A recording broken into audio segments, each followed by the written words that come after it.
Luke 14:1-35 KJV. And it came to pass, as he went into the house of one of the chief Pharisees to eat bread on the Sabbath day, that they watched him. And behold, there was a certain man before him which had the dropsy. And Jesus answering spake unto the lawyers and Pharisees, saying, Is it lawful to heal on the Sabbath day? And they held their peace. And he took him, and healed him, and let him go, and answered them, saying, Which of you shall have an ass or an ox fallen into a pit, and will not straightway pull him out on the Sabbath day? And they could not answer him again to these things.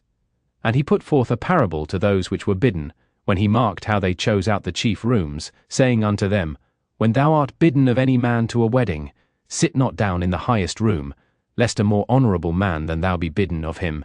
And he that bade thee and him come and say to thee, Give this man place, and thou begin with shame to take the lowest room.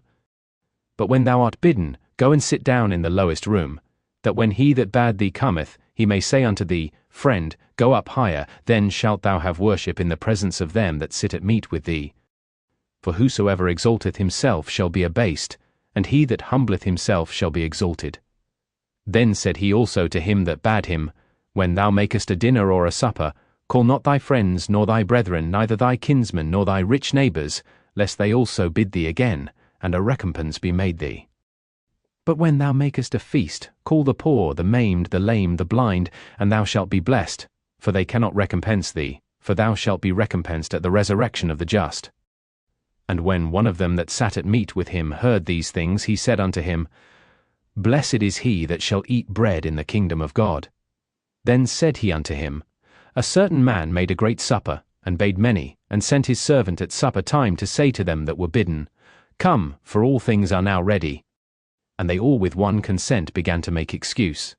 The first said unto him, I have bought a piece of ground, and I must needs go and see it. I pray thee have me excused.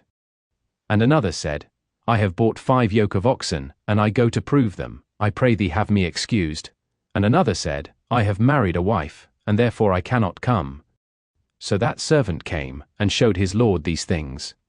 Then the master of the house, being angry, said to his servant, Go out quickly into the streets and lanes of the city, and bring in hither the poor, and the maimed, and the halt, and the blind.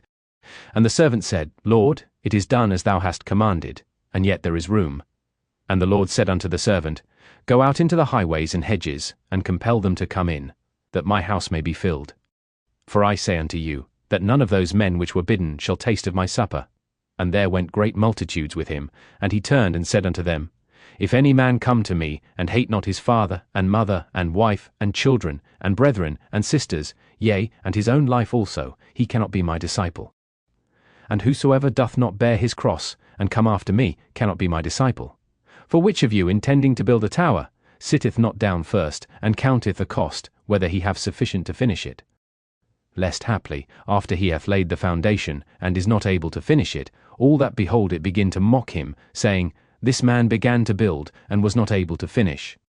Or what king, going to make war against another king, sitteth not down first, and consulteth whether he be able with 10,000 to meet him that cometh against him with 20,000? Or else, while the other is yet a great way off, he sendeth an ambassage, and desireth conditions of peace. So likewise, whosoever he be of you that forsaketh not all that he hath, he cannot be my disciple. Salt is good, but if the salt have lost his savour, wherewith shall it be seasoned? It is neither fit for the land, nor yet for the dunghill, but men cast it out. He that hath ears to hear, let him hear.